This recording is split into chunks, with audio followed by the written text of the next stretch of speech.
a BS in marine and freshwater science and a BA in geography. So very impressive. And had worked in between her graduation from her undergrad and joining us here in Oregon as a research analyst at the Texas Comptroller's Office, working in the Natural Resources Office, getting stakeholder concerns about listed species and doing outreach to stakeholders. And so I thought Borland was a great fit for this project that incorporates a lot of stakeholder concerns, something where we were going to have to do some outreach to communicate our findings and address concerns about species that were important to Oregon. So Borland joined us on this project. Excuse me.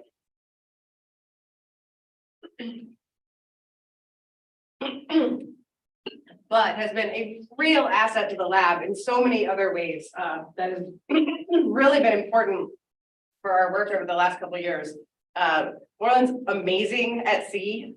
The first boat trip was out of Port Orford, where we had to get craned from the dock into the ocean, and Borland handled it like just fine. Being out there with the saltiest of fishermen and deckhands on a fishing boat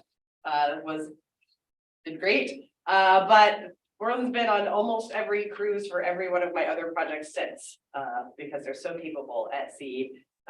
Small boats, big boats, ships where we had to do an at-sea transfer onto the Coast Guard vessel to come back in because the ship got disabled. So really has been important to the work in our lab at sea over the last couple of years, and has been one of the most frequent volunteers for fieldwork in the intertidal. And for my other graduate student, Angelina, and in addition to learning everything she could about these nearshore demersal species and effects on noise, Borland learned how to identify probably tens of species of algae in the field to help out with my other graduate student, Angelina. So really done a wide variety of things in the 2 years you've been here, and a real asset to the lab in general. But today is the day for her to tell you about the work that she's been invested in and this project looking at the effects of seismic survey noise on nearshore commercial species. So thank you.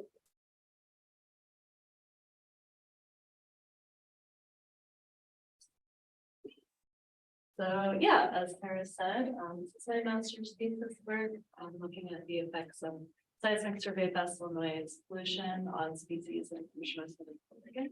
I'm looking at both spatial and a temporal analysis.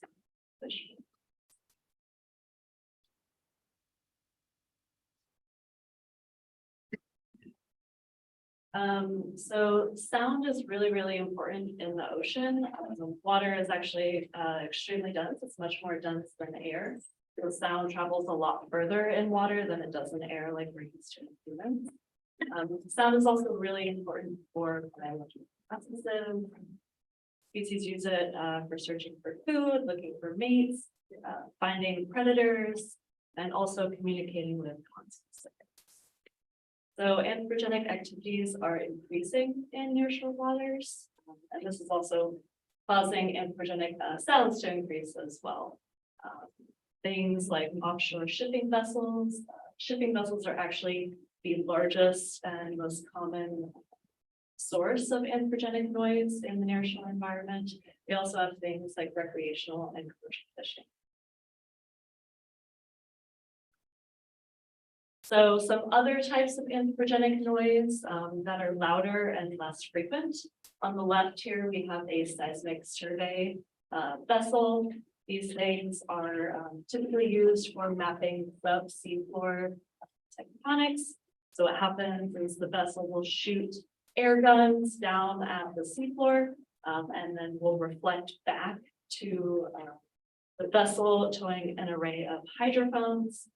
And this tells us what's going on underneath the surface. This type of activity is also used for assessing oil and gas reserves under the ocean. And on the right, we have more novel activities. We have offshore renewable energy being looked at in Oregon. And specifically, the development of infrastructure for this renewable energy is really loud and kind of this impulsive type of noise. And so when we're talking about the development of infrastructure connecting these renewable systems back to the land-based energy grid. So what do I mean when I say there's different types of noise? So human noise in the ocean is actually a form of pollution. It can mask biological sounds. It can cause stress to animals and also change behavior. Not all noise is created equally, so we have a bunch of different types. On the left is continuous noise. This is noise that's typically lower in energy and pretty consistent in time. This is things like our offshore shipping vessels. And on the right, we have impulsive noise. This is noise that's really high energy, kind of comes out of the blue. In terms of timing, it's usually less than a second, can be pulsating. So these are things like our seismic surveying vessels. And impulsive noise in particular can have a really big impact on animal hearing systems. Across all animals, really, it's been found that there's overall significantly higher impacts, including greater hearing loss when animals are exposed to impulsive noise as compared to continuous noise, even when energy levels are the same. So this is a really big concern for management. Species are subject to this noise, this human noise offshore, and this will continue to increase as human activities increase offshore. So impulsive noise is the type of noise that I'll be talking about for the rest of the talk. All right, so a few summers ago in June of 2021, there was a research vessel that was using a seismic survey to map the Cascadia subduction zone, so tectonics under the seafloor. This survey used an array of 36 air guns, discharging energy with sound levels over about 200 decibels at the seafloor. This map on the right here shows the track that the vessel took. This is all the way down the west coast of the United States. These more red values show areas where the vessel is using higher energy. And to put it into perspective, 120 decibels kind of sounds like a plane taking off to human ears. So this red arrow is pointing at the Redfish Rocks Marine Reserve, which is where our study site was. We thought that this was a really good opportunity with this seismic survey vessel coming through to observe animal behavior in response to this impulsive noise in situ, so in the actual environment.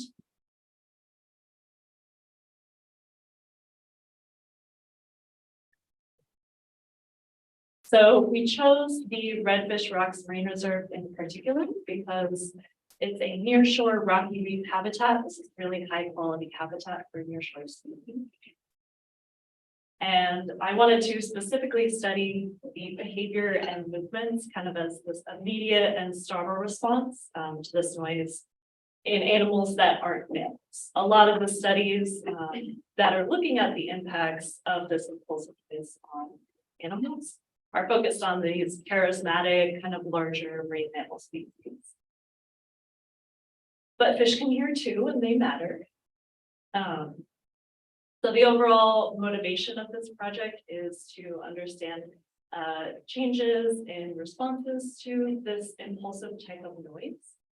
This could have impacts on population dynamics. And overall, Oregon has really, really important fisheries. These fisheries are vital to our ecosystems and our economies. So understanding how human-generated noise, particularly as it increases over the next few decades, can contribute to our understanding of how this will impact fisheries. There could be significant changes resulting in lowered catch success, for example. So some work previously on the behavioral impacts of seismic survey and impulsive noise on fish stations. There's only been a few studies done. These studies have pretty significant limitations as well.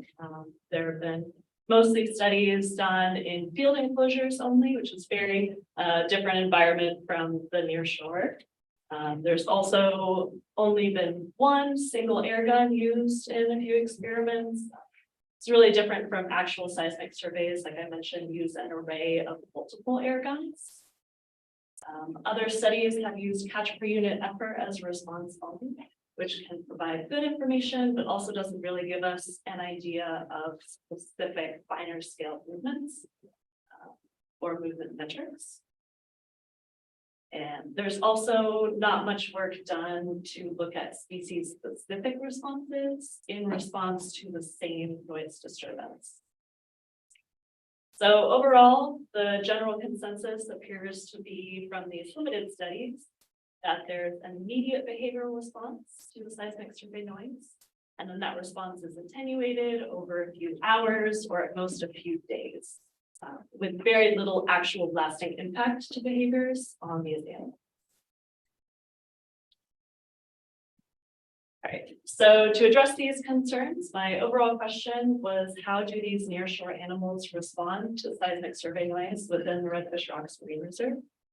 Specific objectives, I was looking at how and if movement behavior is affected by seismic survey noise presence.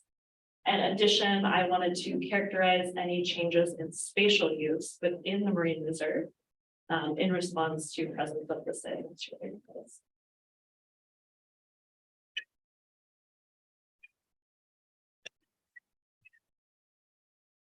So I chose 4 different study species.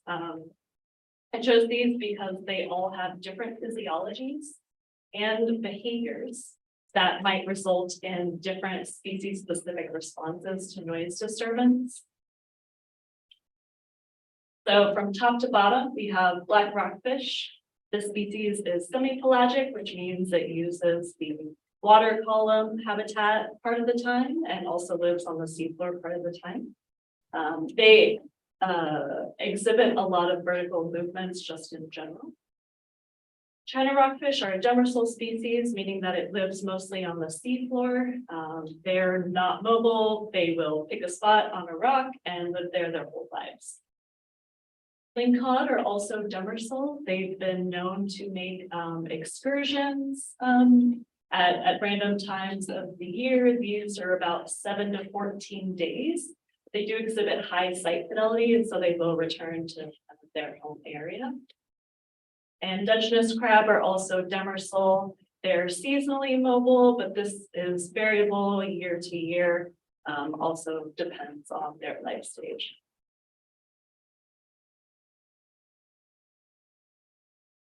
So specifically to study behavioral responses, we first set up an acoustic array.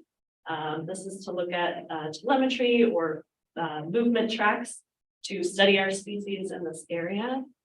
So we started this acoustic array a month before our seismic survey came through. This was to observe kind of our normal or before behaviors, kind of have a baseline data to compare to our observations in the stirring period. So when the seismic survey came through, and also when the seismic survey had already passed. So like I mentioned, this is in the Redfish Rocks Marine Reserve in Southern Oregon here. So we deployed 35 acoustic receivers with surface floats. And then we also deployed an additional 10 acoustic receivers around the perimeter. And we had reference tags for control of the fish tags. This black thing here is what an actual acoustic receiver looks like. So these are listening for pings from our study animals. And all of these red dots on this map here show the location of an acoustic receiver.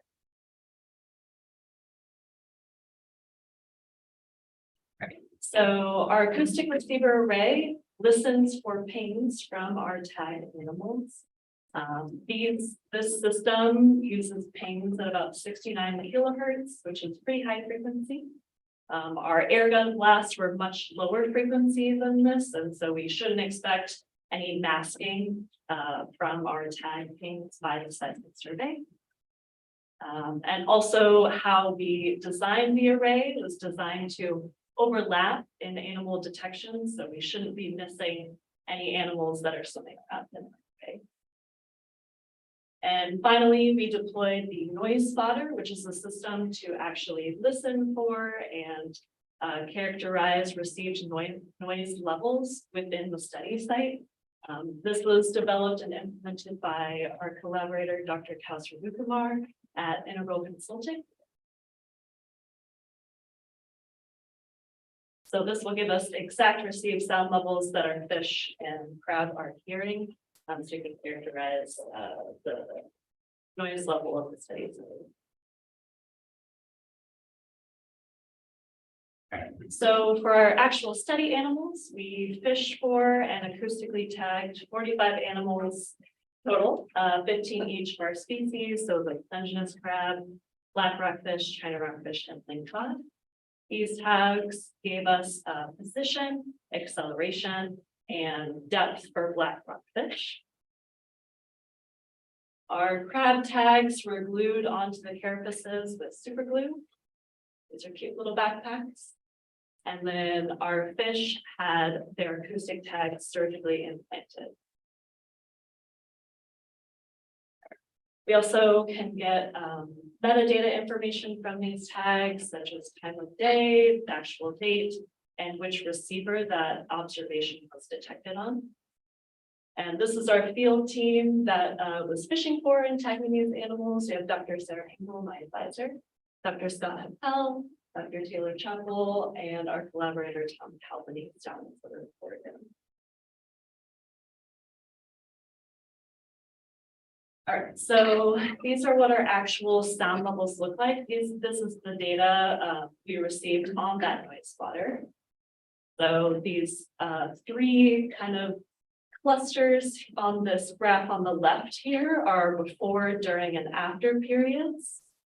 So I specifically pointed out this higher peak. This is on June 11th. This is one of our days where the seismic survey vessel came through.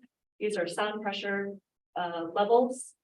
So you can kind of see elevated sound levels on June 11th. Another interesting observation is that third cluster there, which is our after period, has higher sound pressure levels as compared to the before period. Our collaborators at Integral have identified this actually as increased wind noise and potential other vessel noise. So that's something to keep in mind. This graph on the bottom here is sound kurtosis. This is essentially a measurement of how impulsive a sound is. So this point that I've circled here is on June 11th. This is how we know that this is actual seismic survey noise. This is impulsive. And then we can see here there are very low values of kurtosis in the after period. That's how we know that that was just this wind and other vessel noise.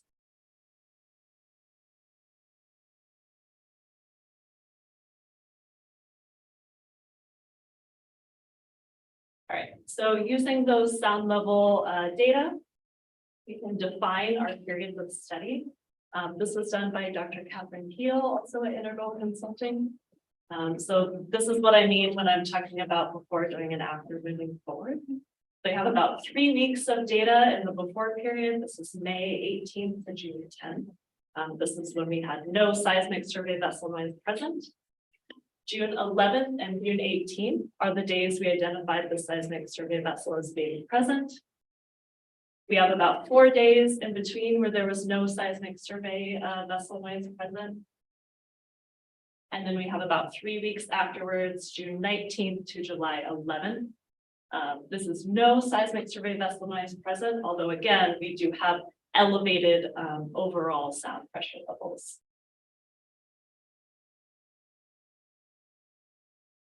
All right, so first I'll talk about our black and China rockfish individuals specifically.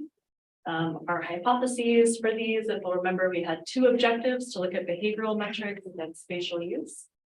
So first, I hypothesized that black rockfish, because they're a semi-pelagic species, will collapse to the seafloor in startle response in order to orient themselves. And China rockfish, as they're a benthic species, I hypothesized that their instantaneous movement would change. They would either increase their acceleration values or freeze in place. And for spatial use, I hypothesized that spatial movements in both the area and their centroids would change in response to seismic survey noise. Okay, so first for movement behavior, the two metrics I'm talking about are acceleration and depth position for black rockfish.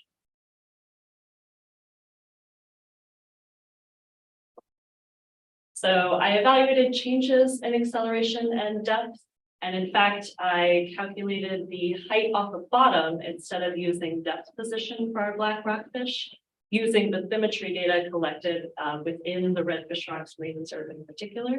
I'll explain this a little bit more later.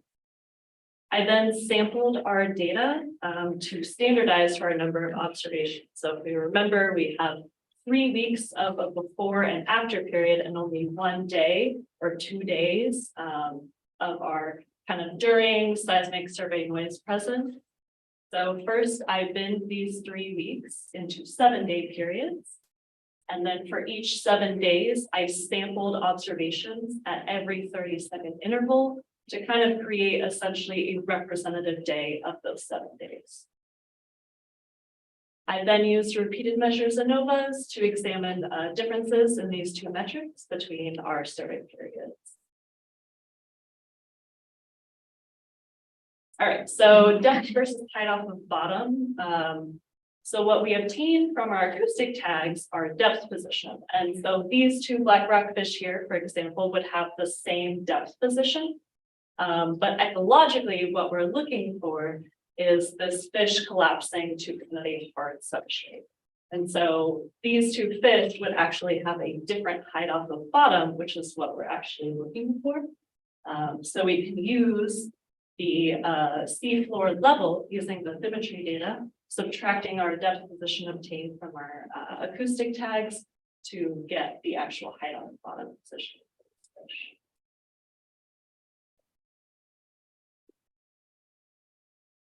All right, so to orient you to this slide, this figure on the right these are called violin plots. These are really similar to box plots, but they show the density of values. So we can kind of identify the most number of values where those plots are wider. And this just allows us to look at skewed data a little bit better. And these black dots here are mean values. This is our periods of study, and then we have acceleration in meters per second, and this is for our black rockfish. So when looking at differences in black rockfish acceleration overall, we can see that there is a significant difference in acceleration by period. And looking at differences in specific survey periods, looking at pairwise comparisons. The main things to note here are June 11th, so that first day of the seismic survey noise is higher than the before period and is also higher than June 18th. And the after period has higher acceleration values than the before period. So this kind of suggests that black rockfish instantaneous acceleration may not solely be in response to our seismic survey noise presence, perhaps just increased noise in general. And another interesting thing to note is June 18th, that second day of the seismic survey noise pass, has lower acceleration values than we observed on June 11th. So for black rockfish height off the bottom, again, a repeated measures ANOVA shows that there is a significant difference overall in height off the bottom by our survey periods. Our pairwise comparisons show that June 11th and June 18th, our black rockfish did collapse to the bottom as compared to the before period. Our after period, they're also closer to the bottom than the before period. So this kind of suggests that our black rockfish are moving closer to this rocky bottom in our noisy time periods. And this response has actually been observed in previous studies in response to winter storms and different type of disturbance.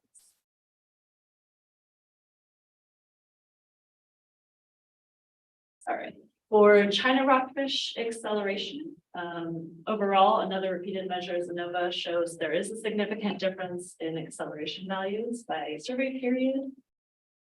We can see by this filing plot in comparison to the black rockfish that China rockfish don't love to move. They most of their acceleration values are quite close to 0. This is in line with what we know about this species. Another interesting thing to note, though, is that our maximum values or the upper ends of those tails are still pretty high. So China rockfish can move quickly. They just don't love to very often. All right, so looking at our pairwise comparisons here, June 11th is higher than the before period. Our after period has higher accelerations than the before period as well. And June 11th again has higher acceleration than the 18th. So again, suggesting that China rockfish accelerate in a startle response to increase noise, but perhaps tolerate the seismic survey vessel noise sound on the second pass. Another interesting thing to note is that while these acceleration values don't appear to be very interesting or significant, the differences, estimated differences between the study periods are actually a higher proportion of the mean China rockfish acceleration. So this essentially means that we are kind of observing a more pronounced response in acceleration or a startle response in China rockfish than we did with the black rockfish.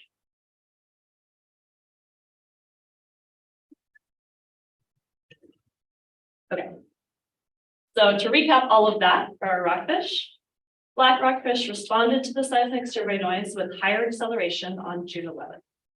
China rockfish also exhibit higher acceleration values on June 11th. Black rockfish do collapse closer to the seafloor on both days of the seismic survey vessel noise, as well as the after period. And both of our species appear to tolerate, in terms of acceleration values, the seismic survey noise on the second day of the seismic survey vessel pass, and respond again in the after period to this other noise.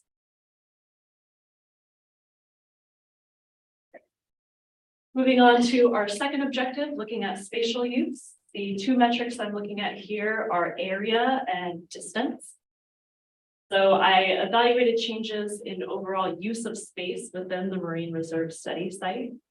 I used this looking at the locations of the receivers that these fish were detected on. I calculated 95% kernel density estimates and subsequent centroids for each survey period for each individual. So kernel density estimates are a way of typically describing home ranges. This method essentially calculates the actual areas that a specific individual uses over 95% of the defined period of time. I also calculated the centroid of these areas, which is the center of that kernel density use. And when I'm talking about distance, I calculated the distance from each of those centers to my hypothesized kind of safe, high quality habitat, essentially the center of the rocky reef. And I used a repeated measures ANOVA to examine these differences in area and distance. Right, so these are for our black rockfish. This graph on the left here is just one example individual for a 7-day period in the before period. This is essentially its 95% kernel density estimation. You can see it's using this area around these emergent reef or emergent rocks within that rocky reef habitat. Results of our repeated measures ANOVA shows that there is a difference in size of kernel density estimations, their areas by period overall. There are only two significant pairwise differences, however. So this is between June 11th and June 18th. And then June 18th to those 4 days in between the two seismic survey vessels. So I'll talk about this a little bit more, some fun maps. Right, so the left is a graph of all of our black rockfish. This is the 7 days before the seismic survey vessel came through. And then on the right is all of our black rockfish for that first day of the seismic survey vessel noise. So there's no significant difference statistically in these area uses, although it does appear to be a slight contraction in use of space overall around that center of the rocky reef habitat.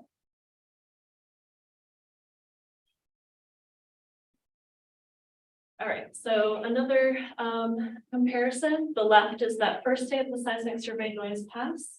The right is this kind of in-between period between those 2 days. Apart from this one very risky fish that we can see with this wider area use here, it does still look like area use is still pretty contracted around those divergent rocks. Again, no statistical difference between these two periods. All right, so looking at the in-between period to the second pass of the seismic survey vessel, this difference is actually significant. Black rockfish increase their area use on the second day of the seismic survey vessel pass as compared to those 4 days. And then finally, this is the after period on the right. This isn't significantly different, although our p-value is 0.09. Does appear again to be a little bit of an expansion of their ranges.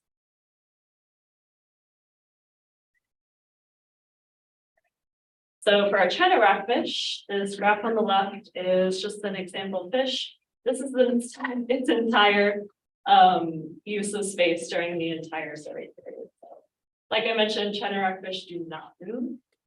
They really love their rocks. And they get it. So repeated measures ANOVA for the area use for China rockfish show that there is no significant difference in area use across the study. All of our p-values for all pairwise comparisons are equal to 1. Yeah, this is pretty in line with what we would expect. A species that doesn't move doesn't like to move. All right, so again, this is the calculation of our centroids of the kernel density estimates, and looking at the distance from those centroids to the hypothesized kind of safe habitat in the center of the rocky reef. So essentially, this calculation was used to understand if there were any distribution shifts of use within the marine reserve.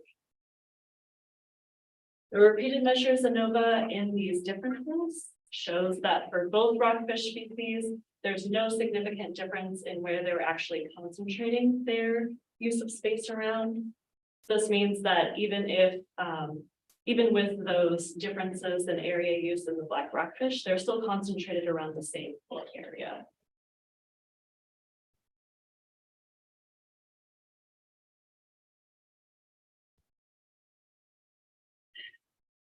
So to summarize all of that, our spatial use for black rockfish, or for rockfish, black rockfish do change their spatial use over periods of study. It is specific to only those 2 periods, but there does appear to be a slight contraction as well on June 11th, although not statistically significant. China rockfish have absolutely no change in spatial use over the entire study period. And both species do not change the actual center of their use, these core areas.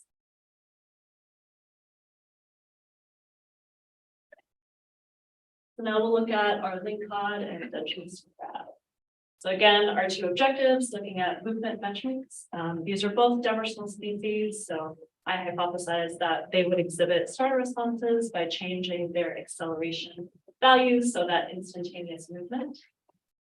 And spatial use, I also hypothesized that they would change their typical use of space. So either looking for or hiding in a safe habitat.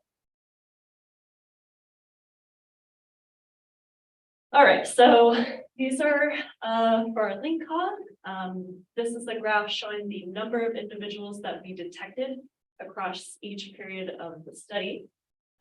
So we detected quite a few link cod individuals in our before period, and then we only heard from about 5 on the 2 days of the seismic survey noise. We heard from 9 on those 4 days in between, and then we heard from more link cod in the after period. These numbers at the top here show the actual total number of ping detections of all of our link cod fish.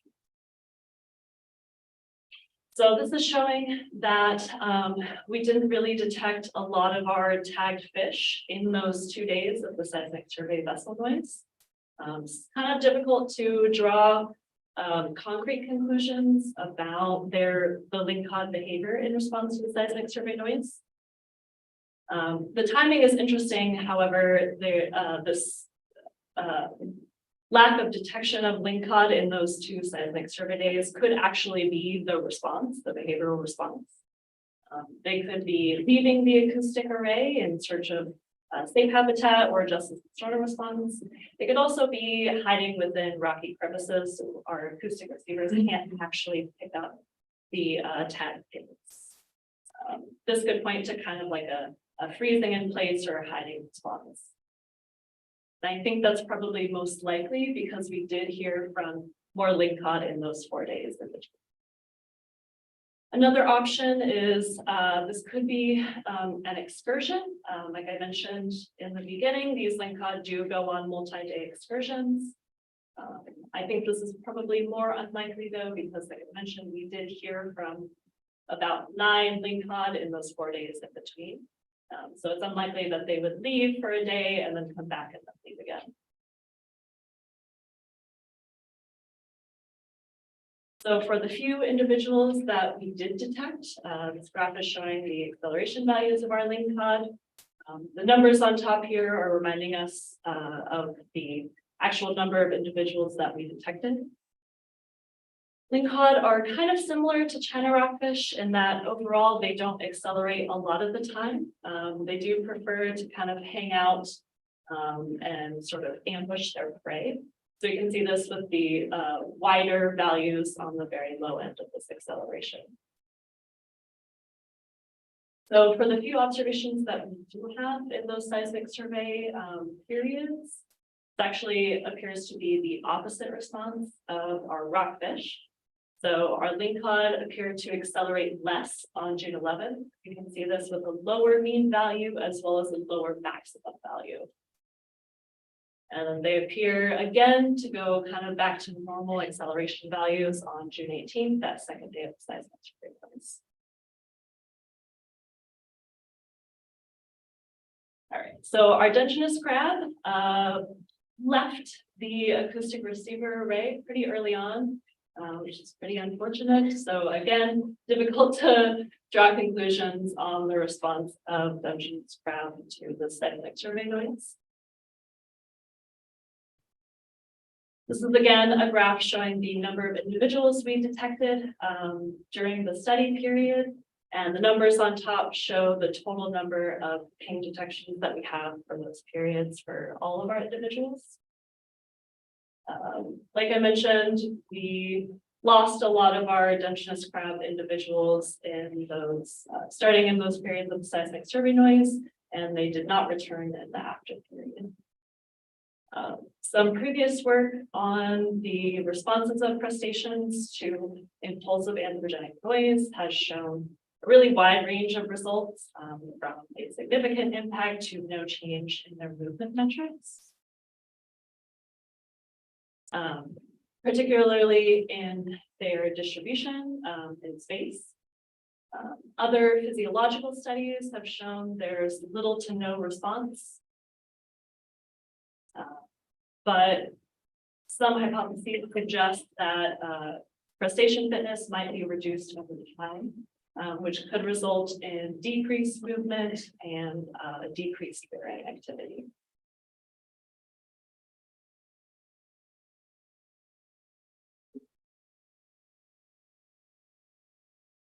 So now for the fun stuff, conclusions and implications. I'll give you a recap of each of our study species. For black rockfish, their movement behavior. We identified higher acceleration on June 11th and in the after period.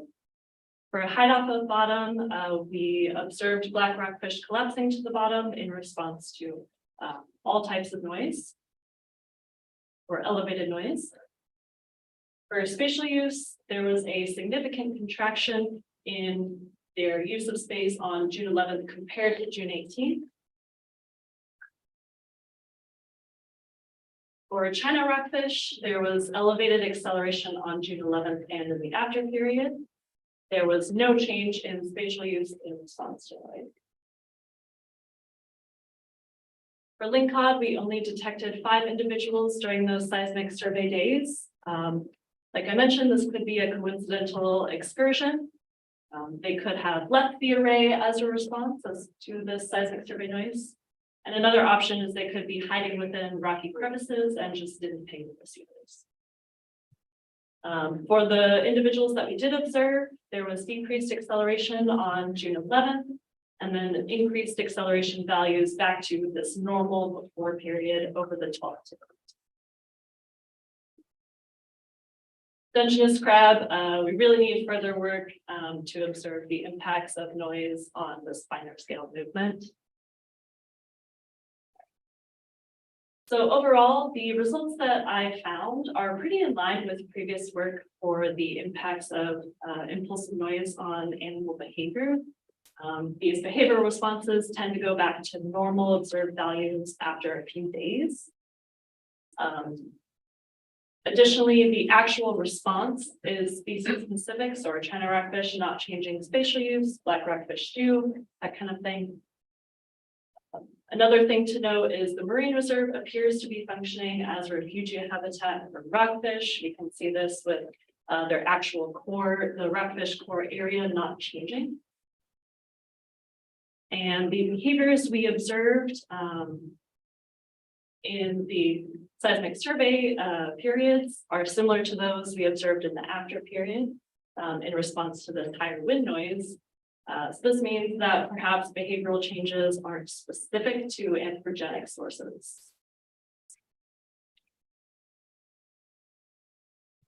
All right, so how does what we learned contribute to our understanding of the impacts of a changing soundscape to behavior?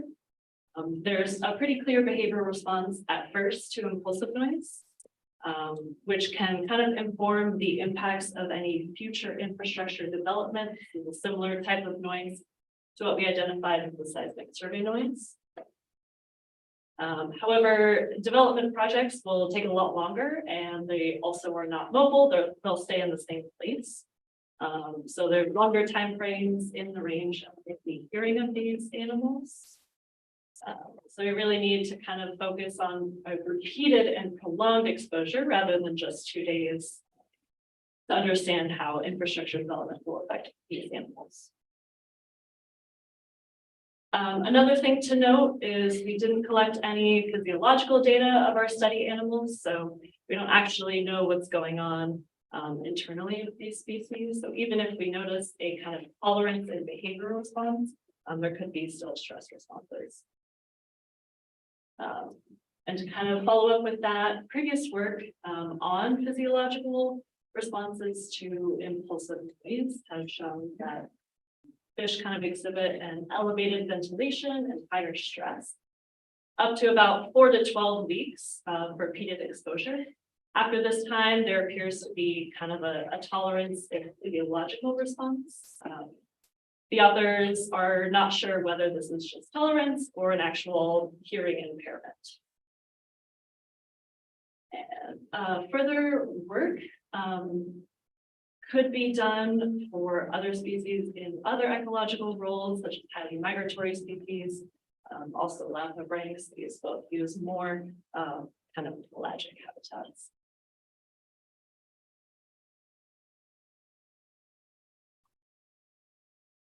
All right.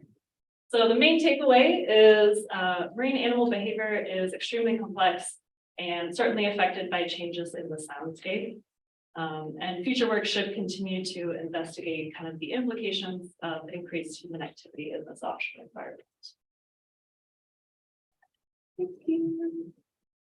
And I'd like to acknowledge my committee, Dr. Sarah Hinkle, Dr. Scott Happel, Dr. Taylor Chappell, and Dr. Andrew Thurber.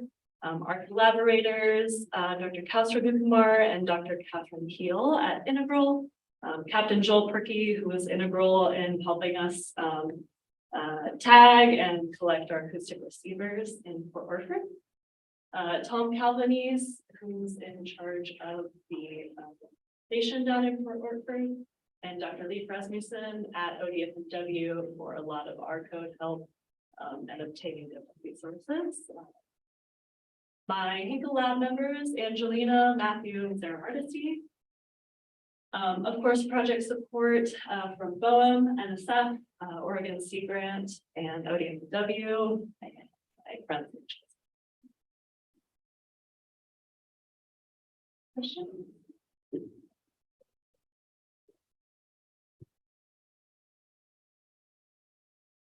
Right. Any questions in the room? I'm gonna go, but I want to ask one real quick. Okay. So on the Dungeness crab that you had, I noticed that it looked like the proportion of the number of pings to the number of individuals was lower in the after period. Can you make anything of that? Is there anything you can say on that at all? I'm sorry, could you repeat the question? Like the number of pings in the after period compared to the number of individuals appeared to be like overall lower. Like you were getting like thousands of pings for like 10 individuals and then like 100 pings for like 4 individuals. I was wondering if you could say anything on that. Yeah, a couple options could be just decrease movement overall of the crab.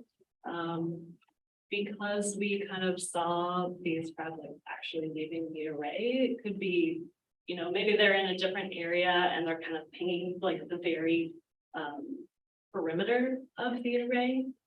So they're only pinging like a Cool. And also Joe. The question will assume that it says, if you were to continue this track of research, what would your next step be? Yeah, so I think it would be really interesting to kind of look at a dose response. And so we have those actual levels of sound. And so identifying at which essentially decibel levels fish change their behavior to start a response is going to be really interesting. And so it'd be super helpful for management for more offshore activity.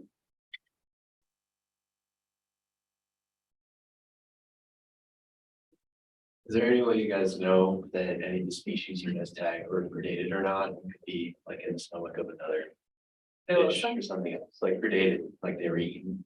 Like a Oh, crab or yeah, so there were a couple of, there's one black rockfish and I think 2 China rockfish that pinged like once.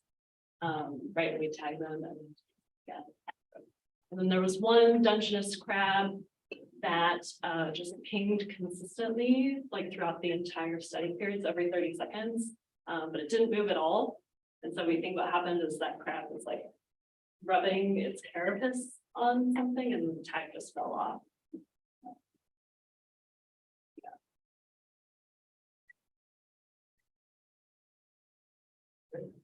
Okay, so big broad question. If I'm a commercial fisherman that is concerned about noise. Yeah. What can you tell me? Should I or should I not be concerned about noise in the ocean and in my catches?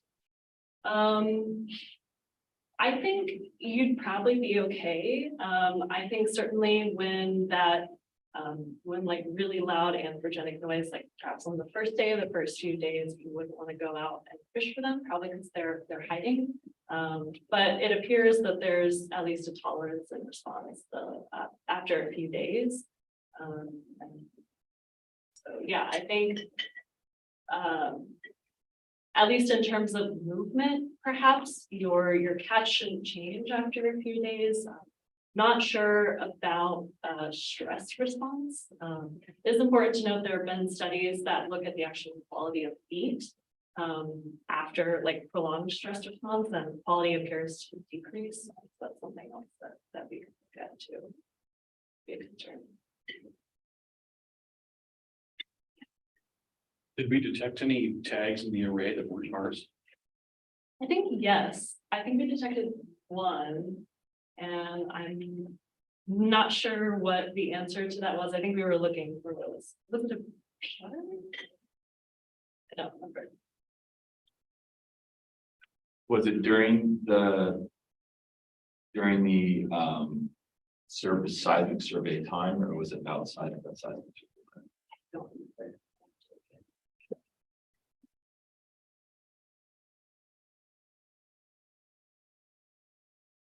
There's no other questions from the audience. We'll transition to our next room, next building. Next.